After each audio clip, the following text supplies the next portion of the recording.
talked about at UT, like this. This is really exciting. A little bit of my history, just to give you kind of maybe some context.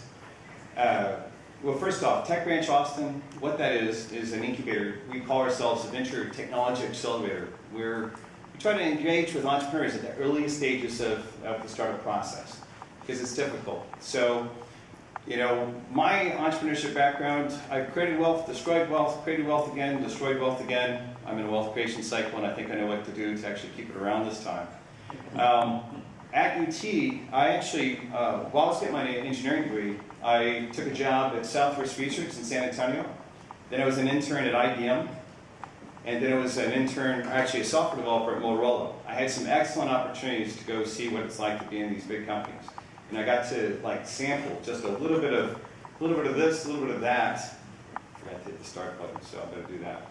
I got to try that, but then I got this amazing opportunity to work for a company called Next, where Steve Jobs was he'd gotten kicked out of Apple and started this place. And I tell you, once I had that taste of being involved in a startup, and I was at Next at the time when it was still a startup, and here I am as an undergrad student getting to have this amazing experience, I fell in love with it, and I never could look back at having what some might call a regular job ever again. And the reason is, one of the things you might hear me say around town, and I truly believe this, especially in working with entrepreneurs in Mexico, Chile, and in the United States, you've not tasted American freedom till you started a company. Even if you screw it up, I can't point to the same type of success that these two gentlemen have, but I can tell you that there is something fundamental that once you've had that taste, you'll never go back. You might take a job for a little bit of time, but once you've tasted American freedom, and I mean there's only one type, it is to start something, you'll never go back. And that's what, I saw a little bit of I saw part of that with the work that I got to do at Next initially. But then we went to another startup, was there for about 1.5 years, and then I was actually joking with Bob a little bit earlier. I read Ayn Rand's Fountainhead, followed by Atlas Shrugged. 3 weeks later, I was out starting my first thing.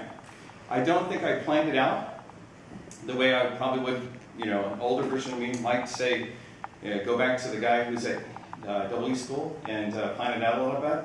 But I'll tell you that out of the values that we talk about around the tech branch, there's 4 values that we stand for: respect, risk, community, and excellence.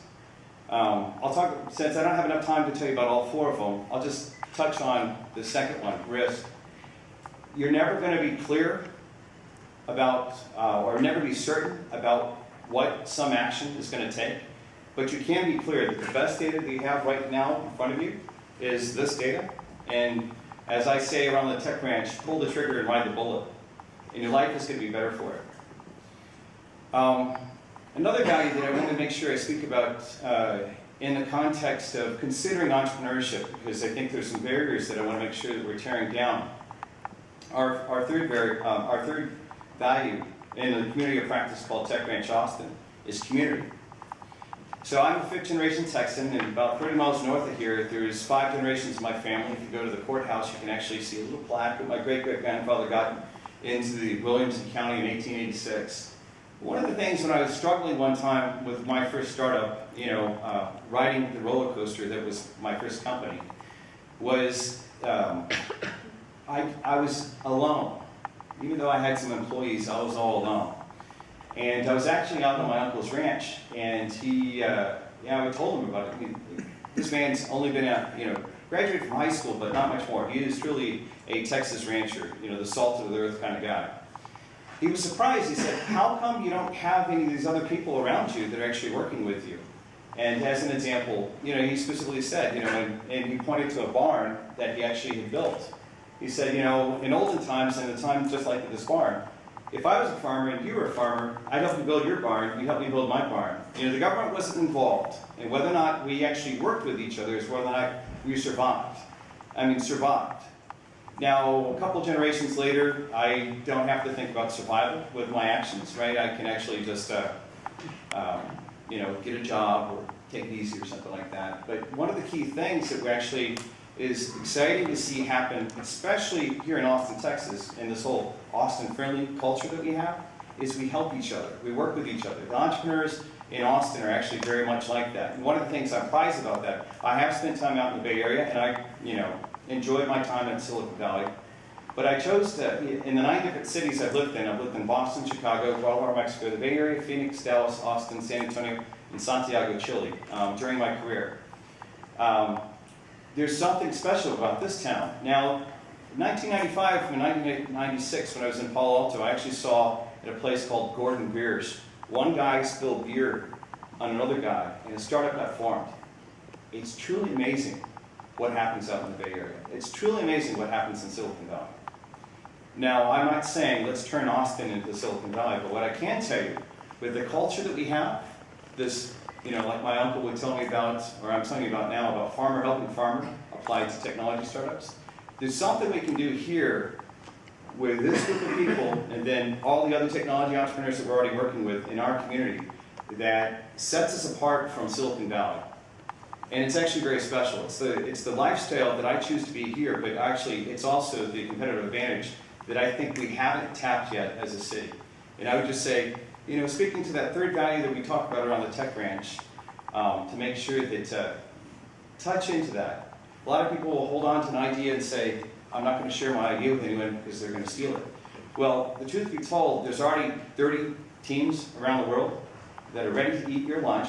They don't care about your idea. They've already had that idea, and they're going to build it anyway, whether with or without your permission.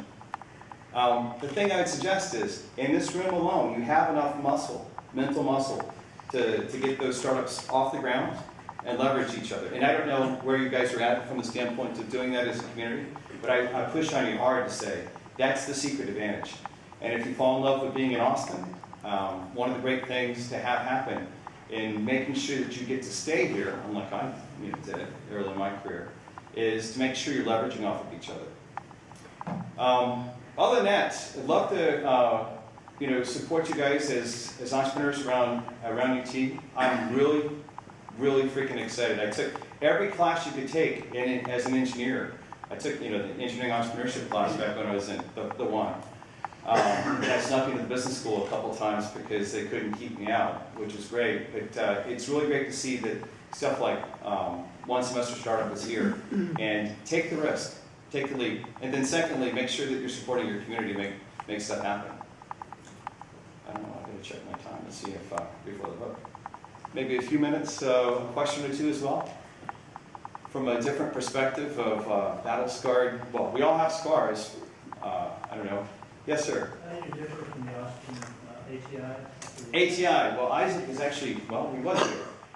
So one of the cool things about having the ATI, especially having the Austin Technology Incubator, is one of the places you can take a startup. One of the great things about what the City of Austin and UT have made a commitment 20 years ago, or 20 plus years ago, was the ATI.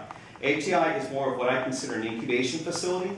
Incubation is really cool in that you can have something come off of the laboratory bench right over here, and you can watch it for some period of time in a very patient way and help the scientist become an entrepreneur, or help take the scientists and put a bunch of entrepreneurs around it.